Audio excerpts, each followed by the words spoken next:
everybody, Susan Storm here, and today we are going to be talking about misconceptions and stereotypes around ENTJ and ESTJ personality types. I do not have my incredible husband with me today. He is out of town, so you're just stuck with me. But if you are here and you are joining me tonight, I would love it if you would leave your name or your type preferences in the chat so that we can communicate. If you have any questions, as we're talking about these stereotypes and misconceptions, be sure to leave those in the chat as well. I just got to pull that up so I can see.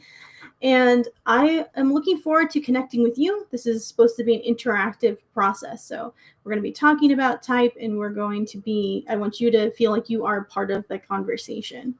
If you are new to my channel, I'm a certified MBTI practitioner. I've been working with people of all the 16 personality types for many years. I'm also a certified Enneagram coach.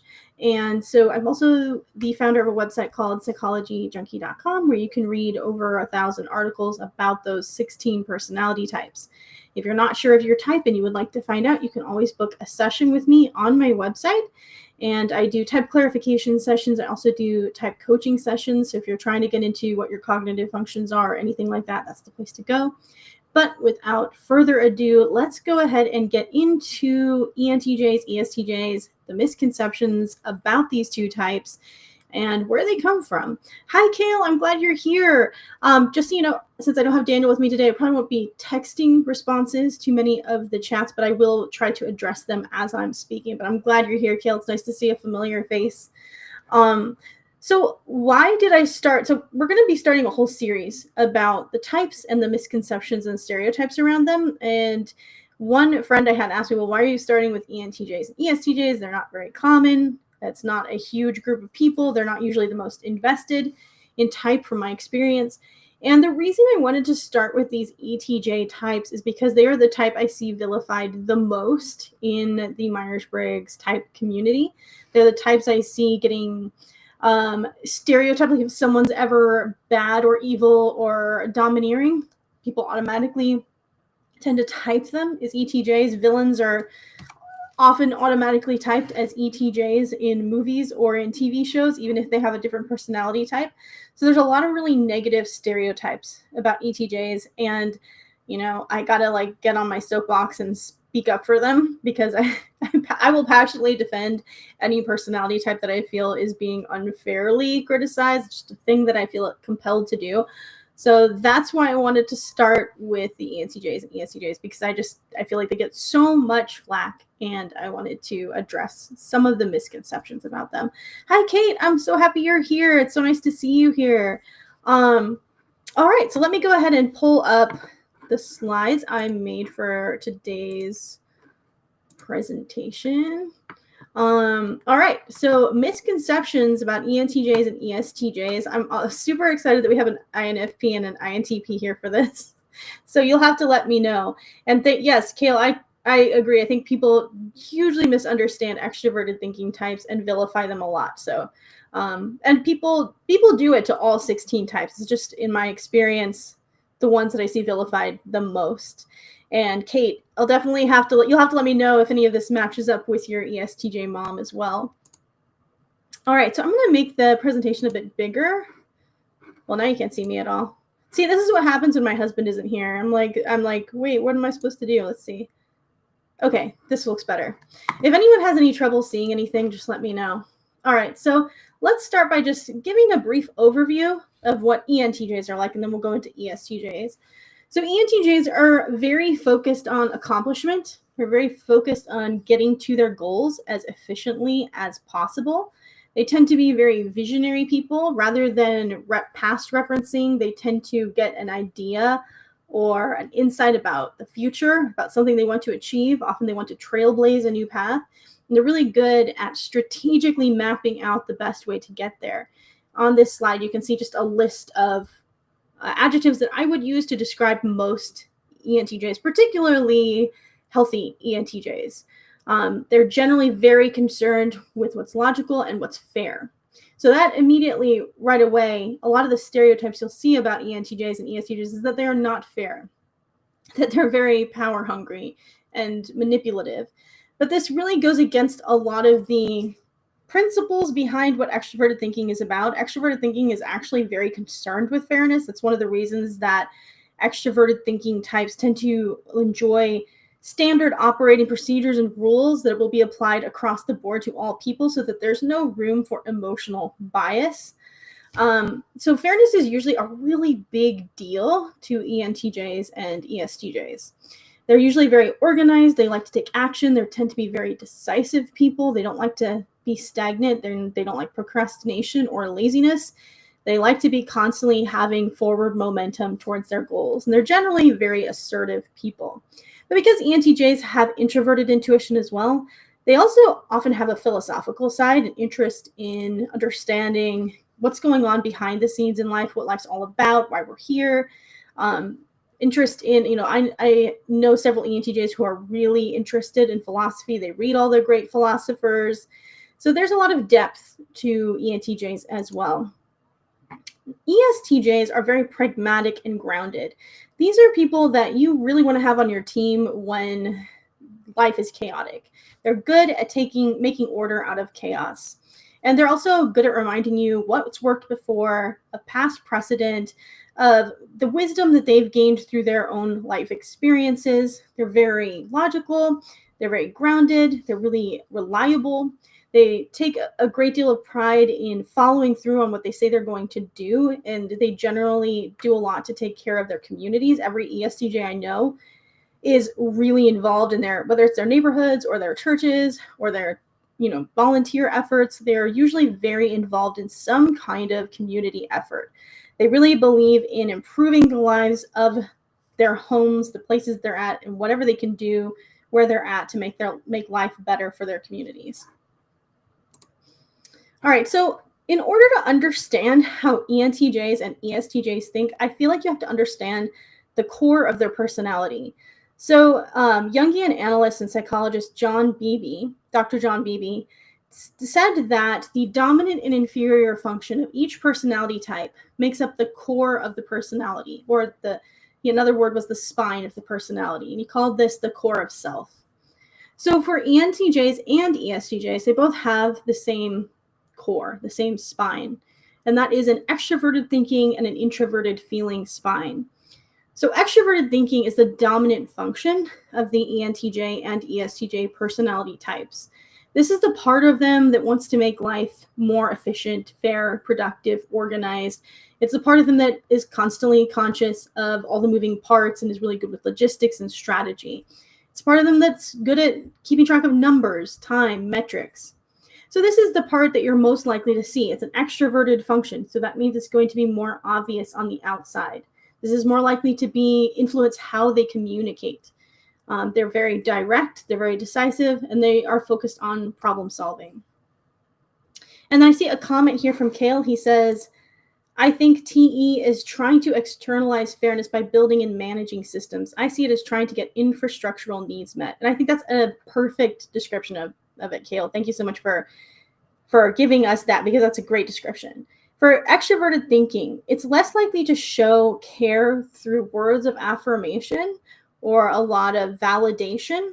And extroverted thinking types are more likely to show care by creating systems that they believe will benefit people, by creating an infrastructure, as Kale said, that is more likely to benefit people. But underneath what you see this very blunt, direct, decisive, extroverted thinking side. Underneath that is their inferior function, which is introverted feeling. This is also the core of self and part of the spine of the ETJ personality type. Introverted feeling is very concerned with personal values, personal ethics, what you feel is right or wrong, regardless of what society or culture says. It's about honoring what matters to you as an individual. And this function is one that feels a bit vulnerable for ETJs. A lot of times they instead of focusing on what's meaningful to them personally, they focus on what's going to accomplish the most for their tribe. Whether that's their business, their community, their family. They generally are looking for big action-oriented ways to improve systems for those people.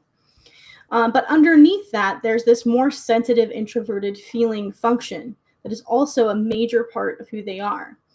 The problem is ETJs have a hard time showing that. It's an introverted function, so it's not as evident on the outside. They're not verbally expressing it all the time. They're not showing their emotions readily on their face all the time.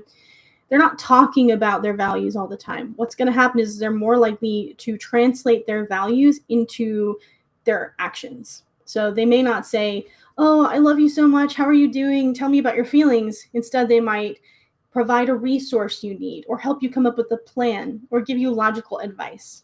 It's still coming from the same caring place as it would be for someone who's perhaps more validating or emotionally responsive, but it looks a lot different. So for ETJs, because introverted feeling is inferior, they tend to feel pretty vulnerable when expressing their personal emotions. This is something I know I've talked about before. It can feel kind of like you're showing up to school without your clothes on, like those dreams we all have where we're showing up at school or somewhere important and we realize we aren't wearing any clothes. That's often how people feel when they have to publicly express their inferior function. So if you ever find yourself getting frustrated at anyone because they're not doing their inferior function as well as you do, just remember that dream you had at some point in your life that you showed up somewhere and you didn't have clothes on, and think that's probably how they feel. And that usually, for me anyway, helps me to have a little bit more patience, empathy, and understanding for their situation. So Carl Jung said of extroverted thinking types, he always described the thinking types as male and female, feeling types as female, but just replace that with person. This type will by definition be a man or person whose constant endeavor is to make all his activities dependent on intellectual conclusions, which in the last resort are always oriented by objective data. So the extroverted thinking type is interested in evidence, facts, cause and effect, pass, fail, what works, and what has been proven to work. That's what ETJs are all about. And they like to take all the knowledge and lessons from what works and apply that to their own strategies and plans. And I see a comment from Lightbearer's Library. You should definitely check out her channel. She says, as an INFP, I connect most with my mom when she's in grip stress. And in the past, I've leaned on her when she's in TE grip stress. And that's correct. So ETJs, when they're having what's called grip stress, they become more swept up in their inferior function of introverted feeling. And it can feel really scary and vulnerable to them. But that can be an area where if they have an INFP like Kate in their lives, or an ISFP, they might be able to get some good support. And in reverse, for an INFP, when they get into the grip of extroverted thinking under stress, they might also be able to get support from an ETJ in their life as long as that ETJ is patient and understanding. All right, so these are pitfalls to avoid, and these go across the board for all 16 personality types. Pitfalls to avoid if you don't want to stereotype or judge someone unfairly based on their personality type. So one is assuming that the unhealthy version of a type is representative of the majority of that type. This is probably the one, it's maybe the one I see the most, is where people say, oh, I knew an ESTJ and they were terrible. They were a horrible boss. They were so selfish. They were so narcissistic. They were so this or that. So therefore, all ESTJs are that way. And they describe that type that way. So that's something you don't want to do. Because just as there are unhealthy ESTJs out there, there's also unhealthy every other type out there. And so if you look at someone who's the worst example of that type and say, well, every one of that type is like this, that's an unfair thing to do. And even people who create content around type, you can see some of their biases showing in the content they create because they create content that describes a type in an unhealthy way while describing other types as the healthy versions of that type. So it's something to look out for. Another thing to look out for is judging everyone of a certain type by one bad experience. It's kind of similar to the last point.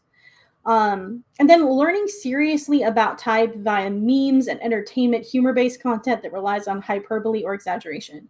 So I do see this happen a lot where people watch like the funny YouTube videos about types, or they read the funny memes and they think, oh, this is, I'm going to learn about type and this this is what these types are like. I mean, they know it's a joke, but some part of their psyche hasn't acknowledged that it's a joke. So the jokes about, say, ESTJs or ENTJs being dictators or drill sergeants, well, that gets really internalized.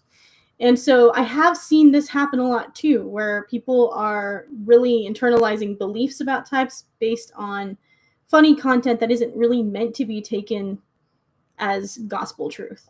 Now, I'm not judging people who make funny content about type. I've tried to write some funny content about type. I don't know if it worked, but it's funny. I love watching the like stereotypes and the hilarious channels that make, 16 types ordering a pizza or whatever it is.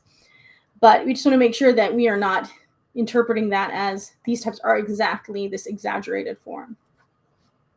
Another pitfall to avoid if you don't want to misinterpret a type is to assume that one mode of expression or perception is inherently caring or good, while another is inherently uncaring or bad. So there is a type website out there. I'm not going to say it because I'm not trying to bash anyone, but they've come out with some graphics over the years that have said things like nicest, meanest, Myers-Briggs personality types, or most narcissistic or least narcissistic.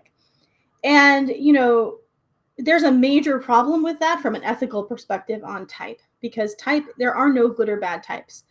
Myers-Briggs doesn't have anything to do with how narcissistic you are, doesn't have anything to do with how evil you are. There are both kind and unkind versions of all the types. There are both evil and wonderful versions of all the types. It's just about the lens through which you see the world. And every type has a unique way of showing care, concern, empathy, and support for other people. But the problem is the way they do it is generally going to be unique to their type. And it can be easy to misunderstand other people because the way that they show care and support in their type is very different from perhaps how you would show care and support. And there's a great comment here from Kale. He says, don't mistake people for the pattern. Don't make a sample size of one, the framing for thousands and thousands of people. Exactly. And we run into this. I run into this a lot. People will be like, well, I thought I was an ENTJ. That's what I got. But then I looked up information on ENTJs and they said I was like Voldemort, or they said I was like Christian Bale's character in American Psycho. I can't remember his name. It's like every description I read about ENTJ was that we were really power hungry or really manipulative or really mean-spirited or we had no emotions. And most ENTJs won't relate to that because that's not what they're trying to do. In fact, I've said this before, many of the villains that you see on screen that get typed as ENTJs are actually other types. But people tend to see power-hungry villain and immediately go, oh, that must be a ENTJ or an ESTJ type. All right, so here's one of the biggest misconceptions about ENTJs, that they don't have feelings. So all types have feelings. Every type has emotions. It's a very human thing. For ENTJs, however, they don't trust their emotions very well. They tend to believe that their emotions are going to create bias, which would then create unfairness. And as I said before, fairness is a really big deal to ENTJ types. It's a very fundamental part of who they see themselves to be. So if they feel like they're getting emotional about something, they feel like that's going to muddy the waters of their system and their ability to be productive. They don't feel like they can trust their emotions much of the time. And they worry that by getting into their feelings, they will be vulnerable. They will maybe make a biased or unfair decision, or that they could get hurt in the process. But this doesn't mean that they don't have feelings. Generally, when ENTJs have feelings, they immediately try to channel them into some kind of an action plan if it's a really consistent pattern of feeling. For example, my dad is an ENTJ. I know I use him as an example a lot, but he just makes a great example. And he really cares about orphans in third world countries. So for him, he puts a lot of action into making money so that he can then send it to create these orphanages in third world countries. And then he goes there and makes sure that they're being run properly and makes sure that the money is getting to where it's supposed to be. And he's really good at the logistics and he's really good at the strategy. But if you were to meet him, a lot of people would be like, oh, he seems like a really intimidating, tough guy. I'm not sure I feel comfortable with him. He comes across kind of harsh sometimes, but he actually cares really deeply about people who are disadvantaged in other parts of the world. So I've seen this across the board with many ETJs. What they care about, what's important to them, what they feel emotionally moved by, look at their actions to see what they're doing. How are they helping that feeling or that value by putting action to something?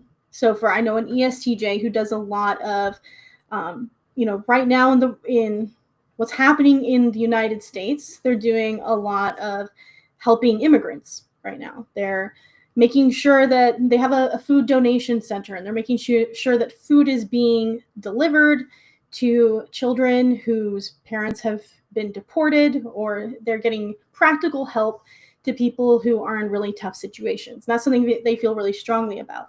Now, if you meet this ESTJ, they may not seem like the most warm and fuzzy type, but look at what they're doing. And what they're doing is they're really trying to help people who are in a really tough position, and they're putting a ton of effort and energy into that. So that's where you're going to see a lot of the feelings that they do have is their actions. And I see a comment here from Kate. She says, as an FI Dom, I can make my mom feel things, and I think sometimes she avoids me because of that. Interesting. Yeah, so sometimes ETJs will run away from emotionally complicated situations. I have a similar experience, actually, Kate, because growing up, if I was around my dad and I would start talking about any of my feelings in any way, he would very quickly say, well, it's time for me to go to bed, or, oh, I got to go to work, or I have to go check my emails. He would so quickly find a way to just exit that situation. And I don't think it was because he didn't care. I think it was just like he didn't know what to do with it. A lot of times ETJs find it kind of stressful being around other people's emotions and feelings, and they feel like, I'm not sure what I'm supposed to do or how to handle it.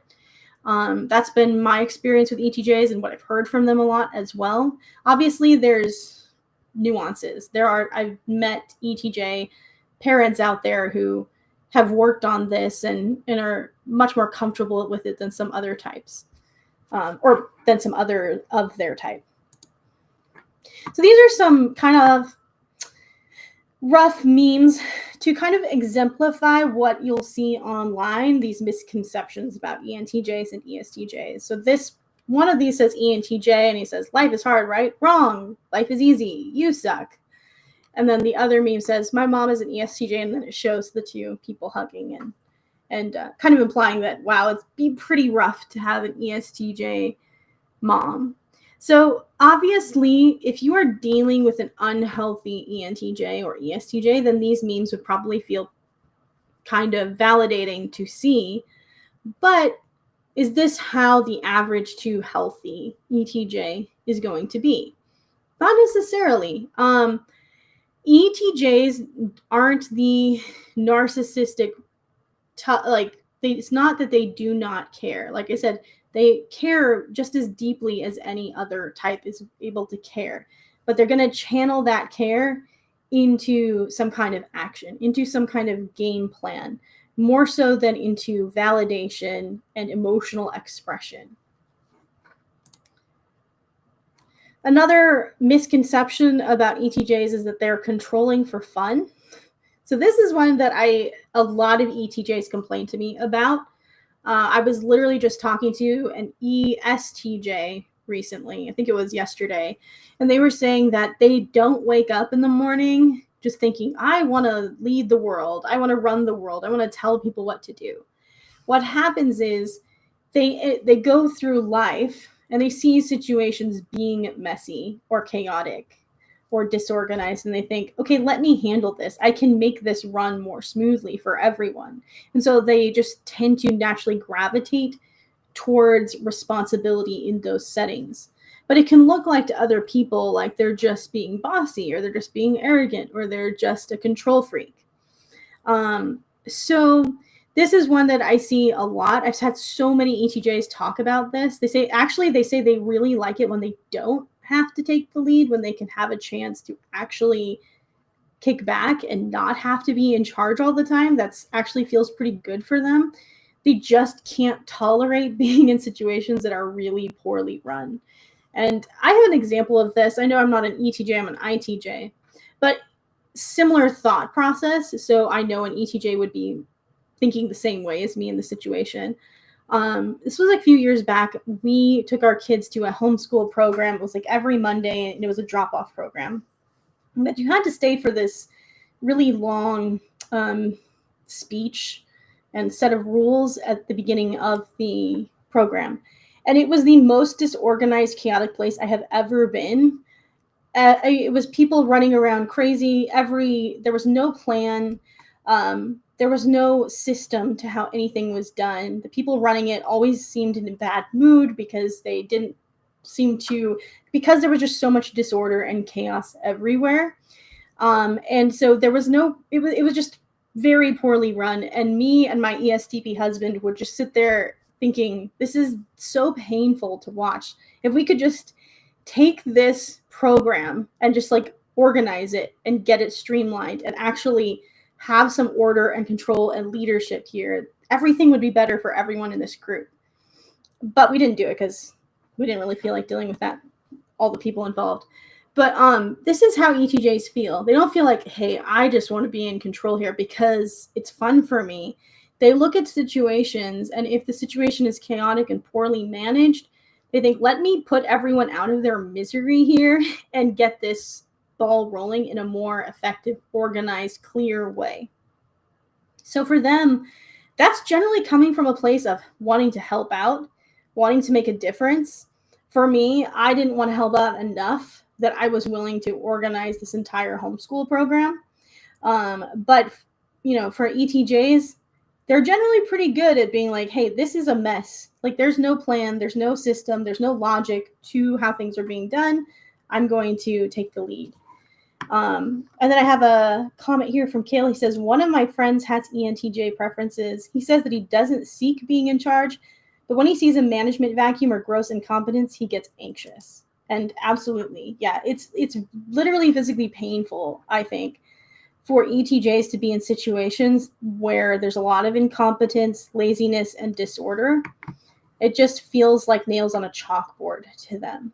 And it's also their hero function. One of their main helping functions is to make order out of chaos. So if they're not doing that and a chaotic situation is present, then it can feel like they're not being caring. It can feel like they're not being the kind of responsible people they want to be. So here's another couple of memes about ETJs that I think feed into these negative stereotypes. This one says, ESTJ, someone minding their own business. Is this poor soul in need of a leader? And again, this definitely plays into that stereotype that all ESTJs and ENTJs want to be out there telling everyone what to do just for the heck of it, like they just get a high off of controlling people. And then, like we said, that's not where it's coming from. Being ENTJ, letting other people have their lived experiences and only sharing my own experiences when asked to, or shouting, this ain't my first rodeo at every given opportunity. So I think whoever made that second meme had a bad experience with an ENTJ and then decided to write about it, because I don't know about people watching this, but I've actually never heard an ENTJ shout, this ain't my first rodeo. If you have heard an ENTJ shout that, leave it in the comments. In fact, that seems to me more like, I don't know, maybe I just don't live in the right. I mean, I live in Georgia. You'd think I'd hear that from there, but maybe people out in Texas or something, maybe the ENTJs out there are saying this ain't my first rodeo. Anyway, most of the ENTJs I know are not looking to tell everyone what to do, not looking to have this massive amount of control. Like I said, unless the situation is chaotic, unless it's poorly run and there's a lot of incompetence, then they just feel compelled to make order out of chaos. So I guess you could say they do look for control in chaotic situations. that need to be managed, but their motivation is not control for its own sake. It's control to help. It's control to fix something. It's control to problem solve. And it's not coming from this selfish, narcissistic place that people tend to think or talk about it being from. Kate, thank you. I agree. It doesn't sound like an ETJ to me. I feel like I'm getting more of like an ESTP vibe. I could see my ESTP husband saying, "This ain't my first rodeo," way more than I could imagine an ETJ saying that. So here's another misconception about ENTJs is that they hate creativity and imagination. This one's so off to me. Like I see this a lot. So ENTJs are NI types. They have introverted intuition as their second or parent function. That function is all about looking for meaning and symbolism and depth, looking for the beauty and the profound, right? So there's a lot of imagination and creativity involved in that.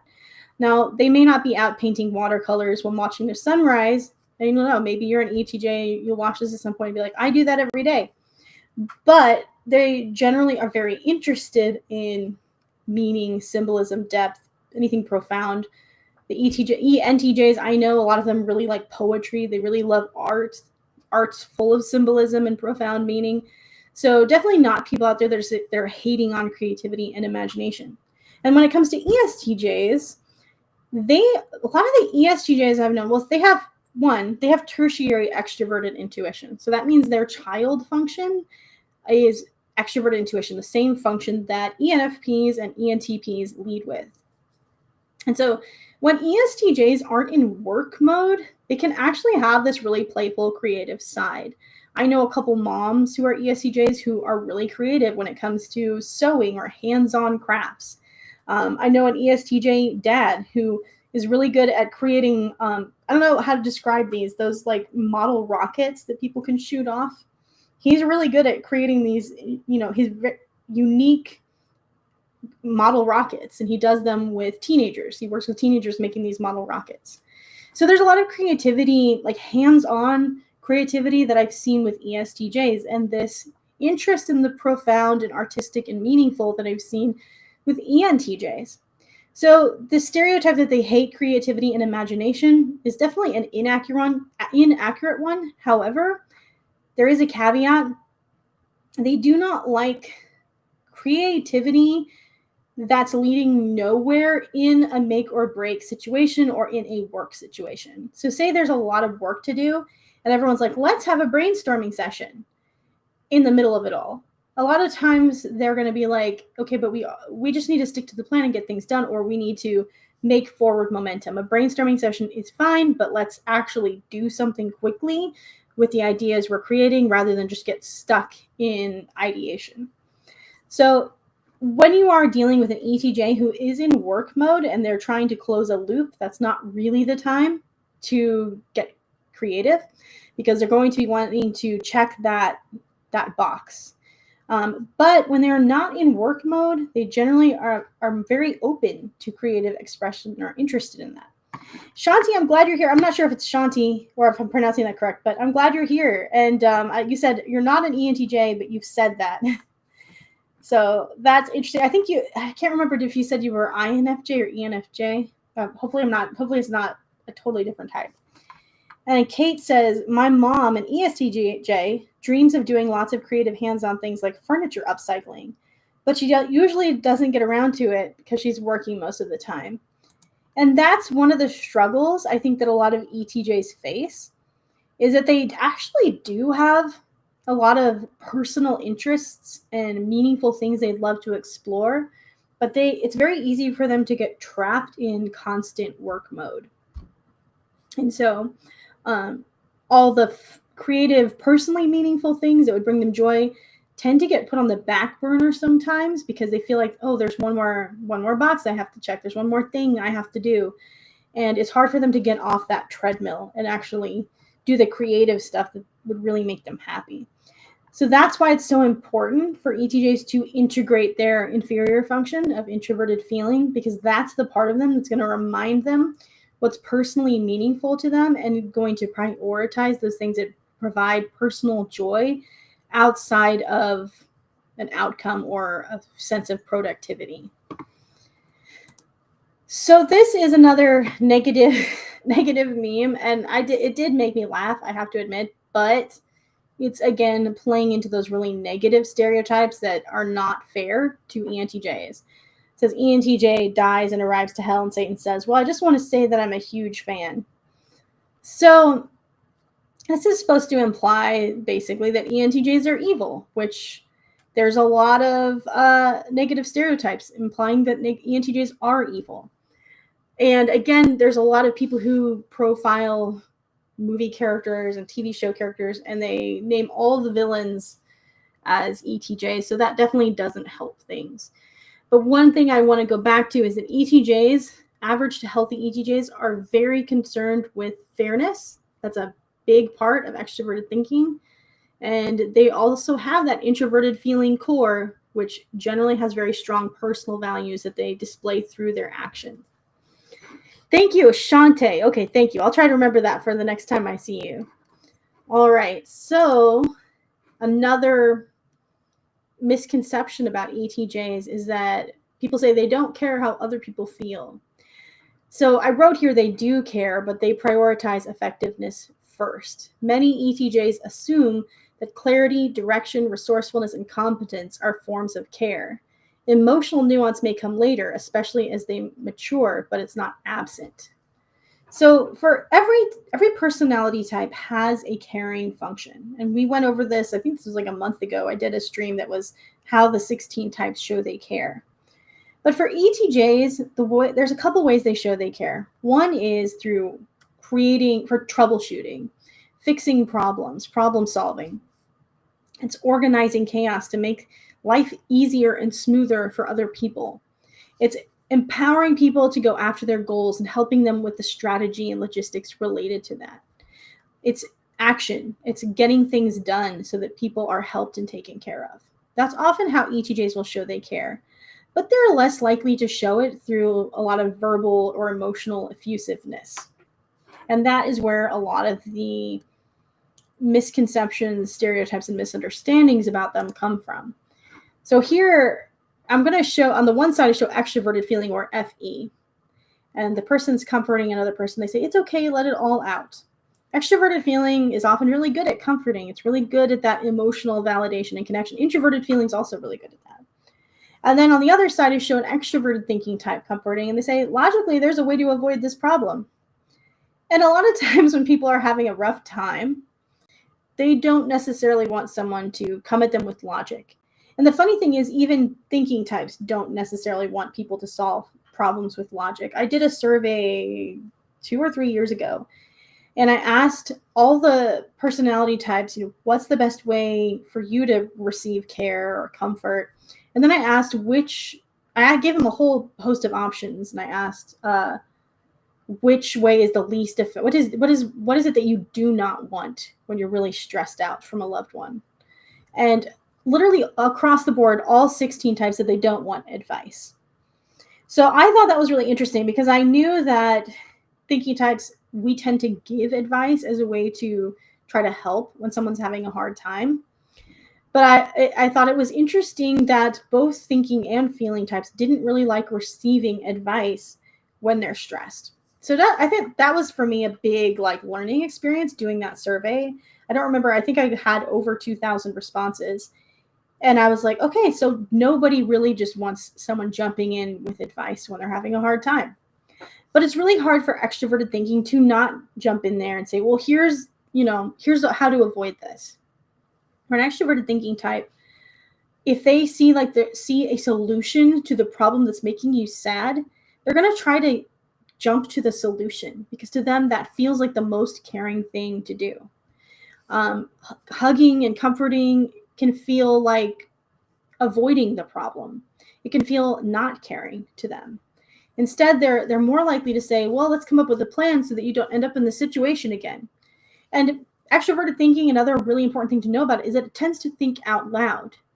So as ETJs are working through the troubleshooting, they tend to verbalize out loud what's going on in their head as they're troubleshooting.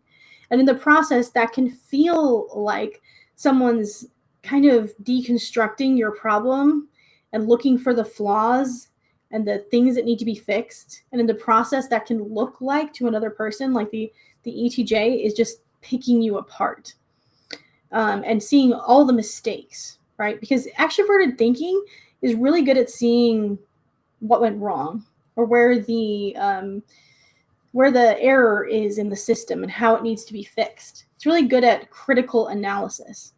And because extroverted thinking tends to work best when you're thinking out loud in some ways, they can seem like very critical people.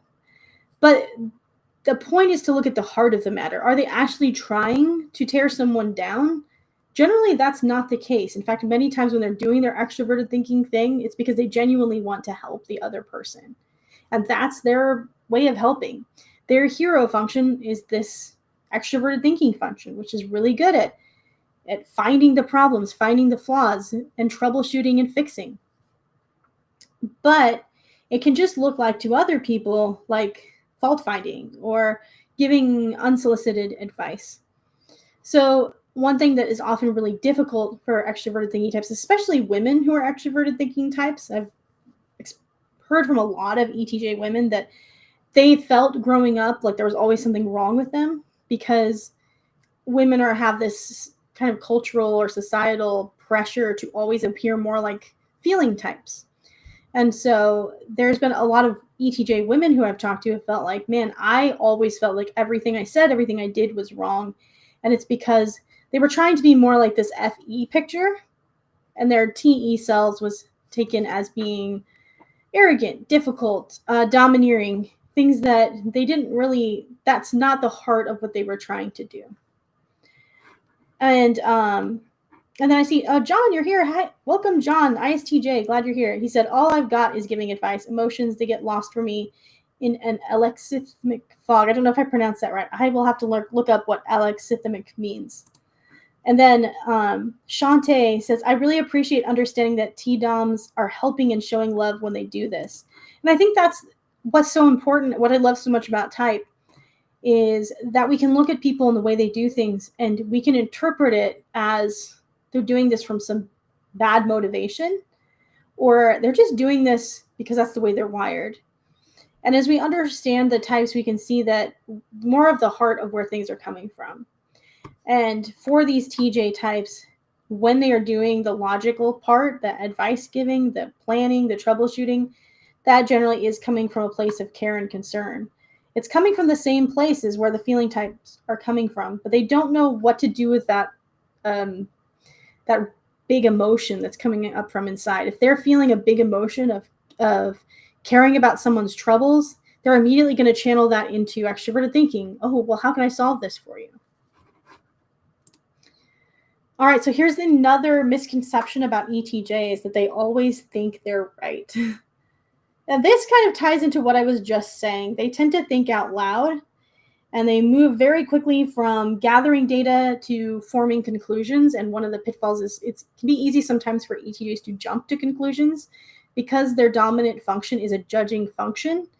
Anyone who has a dominant judging function can have an easy time jumping to conclusions. But for ETJs, because it's also a very externalized function, they tend to talk out those conclusions very quickly. So I wrote, they don't hedge every sentence with uncertainty, which can make them seem arrogant. Things do seem very clear to them. If you are in a confusing situation, no matter what type of situation it is, it's very easy for them to see, well, all you have to do is this, this, and this, and it's solved. They're very good at seeing the fastest possible way to get through the mire of whatever your situation you're in to the end result. But it's not necessarily the emotional end result you might be looking for. It might be, a career result, or it might be some other outcome. But because they tend to think out loud, people can think, again, like they're being more critical or more arrogant than they actually are. In their heart, they're usually just trying to solve the problem for you. They're trying to care. They're trying to do something productive that will actually give you the outcome you want. So again, here's some of these negative misconceptions about the ETJ types. So you can see here for ENTJ, narcissism everywhere, basically a charismatic asshole, and then narcissism in the streets and self-loathing in the sheets. So you can see that narcissism gets attributed to ETJs a lot. And I wrote down on a piece of paper here, some of the trademark characteristics of someone who is a narcissist, because I do believe that the narcissist label gets thrown around way too freely, and particularly with ETJ types. I also see a comment from Kaylee says, on behalf of the thinking DOMs, I'm sorry, troubleshooting comes so naturally, it's practically a compulsion. And I agree with you on that.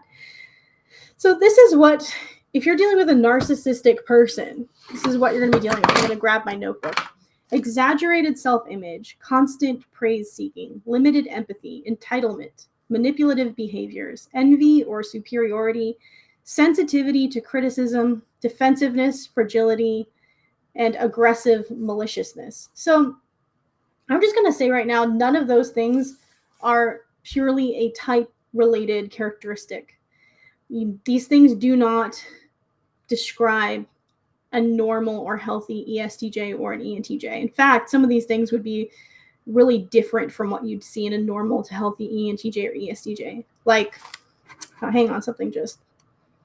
Okay, like sensitivity to criticism. Let's just take that one. ETJs generally are not sensitive to criticism. They naturally critique things around them. They see a problem and they call it out and they try to fix it right away. If other people see a problem, they're like, okay, cool, let's course correct. Now, if you're dealing with a really unhealthy ESTJ or ENTJ, maybe they don't react to criticism well, because generally any immature person, regardless of their type, is not good at receiving criticism. But in general, thinker types have an easier time with criticism, because for them, they just see it as data that they can either use to improve their methods or discard if it's not useful. I am an INTJ and I love constructive criticism. If you give me constructive criticism, I can use that to improve my processes. What I don't like is biased or emotionally outraged criticism. That's a lot harder for me. So narcissism has nothing to do with being an extroverted thinking type. You are no more likely to be a narcissist as an ENTJ than you are likely to be a narcissist as an INFJ. There's literally no correlation. In fact, I have come across so many feeler types. Listen, I've dealt with unhealthy thinker types and unhealthy feeler types. So I am not saying that feeler types I'm not trying to bash feeler types here. But I've come across many feeler types who say, I'm an empath and I have all these supernatural abilities and I can the way they describe themselves is this they describe themselves in this extremely superior way. And I'm not saying that those people are narcissists, but if I was going to say but I guess my point is, because now I'm trying to figure out how to explain this clearly, is that any type can look like they are narcissistic if they're unhealthy. And I've definitely come across unhealthy feeling types who have that constant need for praise seeking and that exaggerated self-image. And I've met ETJs who are like that, but I've not seen any prevalence of ETJs over any other type in that realm. All right, so the truth. So ETJs show care by taking responsibility, solving problems, giving direct, honest feedback, pushing you towards your potential, sometimes even if you don't want to be pushed towards your potential, advocating for you when you're not in the room, and doing tough work and planning so others don't have to. So ETJs are the kind of people, they generally are the kinds of people who would say something like, what you see is what you get with them. They say it how they think it. They don't really hold a lot back, except for their more vulnerable emotions. So they're the kind of people who are unlikely to talk badly about you behind your back. That's something that I think is really admirable about ETJs. They are not likely to backstab or gossip about people behind their back. To them, that feels really manipulative, and it's not something that they appreciate. They're the kind of people who will stick up for their friends when they're there and when they're not there. But ultimately, they're going to try to show they care by solving problems, by trying to make your life better, by trying to help you achieve the things that you really want, sometimes when you'd rather just be lazy and not do them. ENTJs and ESTJs may not seem sensitive because, one, they struggle to read and adapt to others' emotions. That's really easy for some types. So if you're here and you are a feeling judging type, it's really natural and easy for you to read and respond to other people's emotion. That's a huge talent that you have, one that I am so thankful for. But that's harder for ETJs to do. They don't have that antenna that's always pinging off of other people's emotions. That's just not as natural to them. I wrote they believe that helping is solving the problem, not validating. I don't like how I wrote that second bullet point. What I meant there and what I said was that they believe that by problem solving and actually hands-on helping you with an issue that you're dealing with, that's helping for them. But validating emotions and really getting into the weeds of someone else's emotion, to them, that doesn't feel helpful.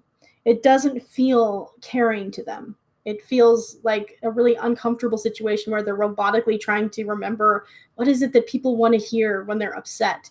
And it's harder for them to try to help in that way. It feels like they're holding themselves back from their true nature when it comes to helping. Expressing their emotions can feel scary, childish, and even irrelevant to them. A lot of times when they do have emotions and they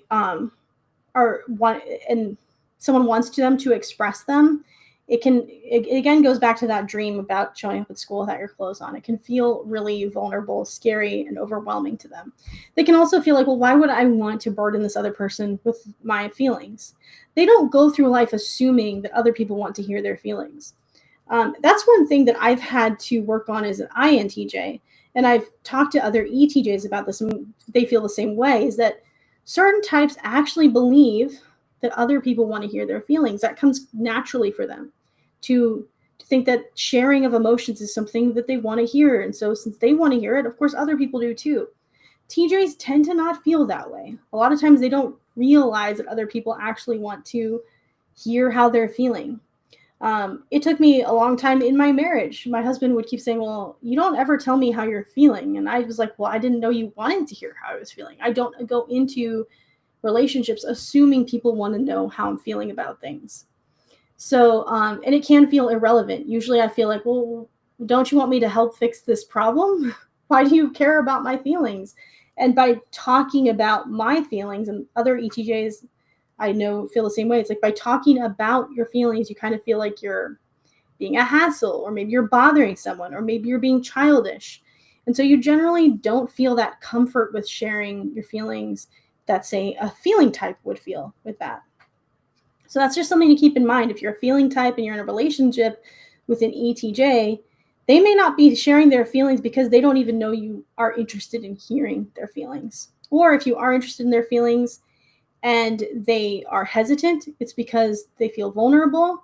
It can feel confusing. It can feel hard for them to find the right words to say to express their feelings. If you think about your inferior functions, so say you are, I don't know, let's say you are an ISTJ and you're watching this. I know we have one ISTJ there, so I'm not picking on you, John. Just know that. As an ISTJ, it's going to be hard for you to get into extroverted intuition around other people. So if someone was like, hey, let's brainstorm 20 things to do tomorrow, that might be really stressful for you.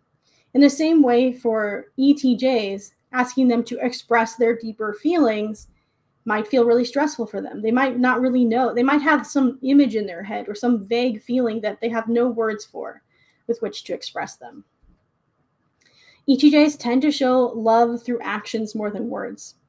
So I know we touched on this already, but if you're looking for the ETJ's heart, look what their actions are going towards. Do they care a lot about their family? Do they care a lot about their community? Are they doing something that has some positive impact somewhere?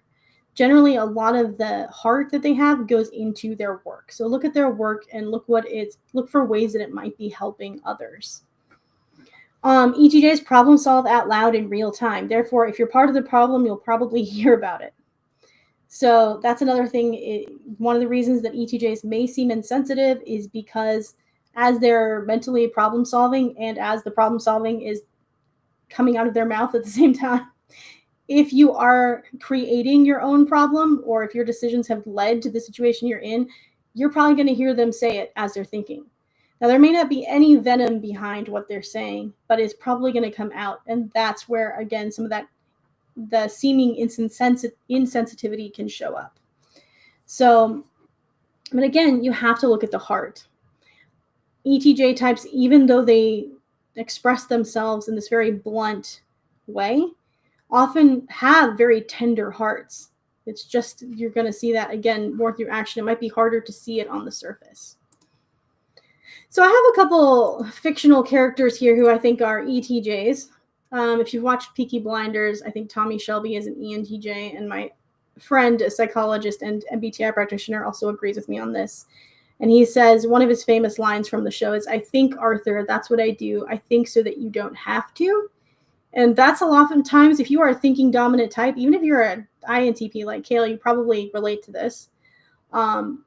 This feeling of what you're thinking, and that's what how you show your care, is you are thinking, you're trying to solve the problem, you're trying to analyze the situation. That's what you do so the people around you don't have to. So that's one of the ways that ETJs show they care. This is one of my favorite fictional ESTJs. If you're a Harry Potter fan, you'll recognize her right away. Minerva McGonagall. And she is, in this quote, she's talking to Neville Longbottom. If you haven't watched Harry Potter, don't worry. It's okay. She says, "It's high time your grandmother learned to be proud of the grandson she's got, rather than the one she thinks she ought to have, particularly after what happened at the ministry." In this quote, she is comforting this boy who always feels like he's misunderstood and never really appreciated or for who he is. And if you've watched Harry Potter or read the books, you know Minerva McGonagall is this very caring, kind person, but she comes across as very strict and by the book. So I wanted to kind of end on these two people. I mean, Tommy Shelby doesn't really always do caring things, but he does some. As examples of how ETJs can show up and the ways they can show they care. It may not look really warm and fuzzy, but it can look like being there for you. It can look like being responsible, being reliable, finding ways to solve your problems, finding ways to help you with your strategy. Those can all be ways that they show they care. And again, this doesn't mean that ETJs never show they care in other ways. I've definitely known ETJs who have worked really hard at understanding their emotions and expressing them more freely, who have worked really hard at affirming and validating the people in their lives. So this is not to say that ETJs only can show love in these very specific ways. They definitely can learn and show love in many other ways, but I hope this helps to clear up some of the misconceptions about the types and some of the stereotypes that you might have seen out there about ENTJs and ESTJs. I hope that if you're watching this and you identify as an ENTJ or an ESTJ, that you feel a little more seen for who you really are and for the heart of what's going on, and a little less unfairly judged. If anyone's watching here tonight and you have a question, I am going to be signing off here in just a couple minutes. But if you have a question or anything like that, feel free to leave it. I want to thank everyone who showed up: Shantae, Kate, John, Kale. I really appreciate you all being here. And I also want to say thank you. I have been playing, so I'm a mom, I have 5 kids, and all day today I've been playing opposite day with my kids. So I have been flipping everything I need to say around backwards all day before this stream, which I realized prior to the stream was probably a really bad idea, because now I've noticed that I'm struggling with my words, because I have been thinking all day, say if I wanted my kids to do their chores, I'd be like, I absolutely do not want you to sweep the floor right now. And I've been doing that all day. So it kind of messed with my head a little bit, I think, before the stream. Kale says, the ETJs do so much back-end strategic and logistic work that I think people take for granted when they don't know systems very well. And I 100% agree with you on that.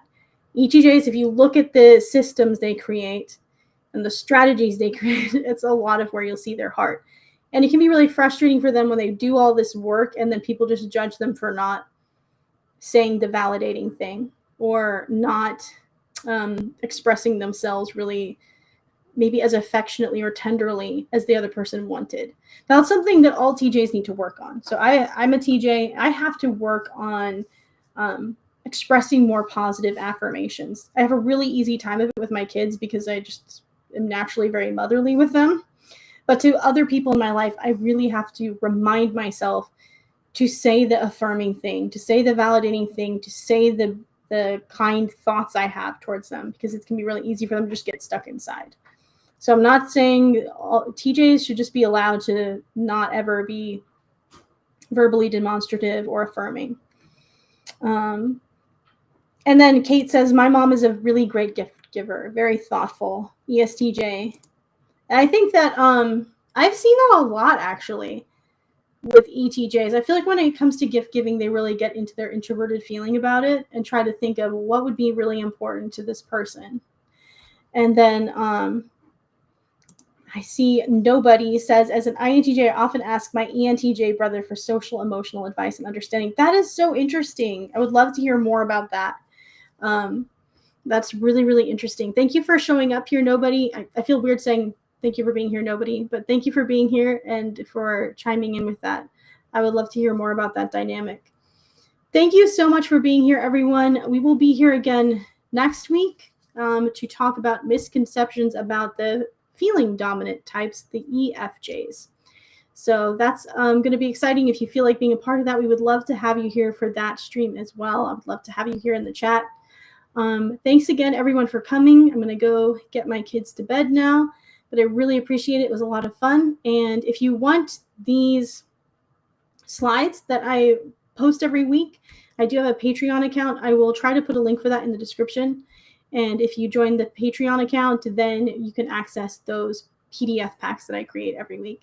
Natasha, okay, I'm glad I have your name now. I felt weird responding to someone and saying Nobody, but thank you for being here. And Kate, thank you so much. You are such a kind and affirming person as well, and I owe you an email also. I have not forgot about it. It's literally on my list.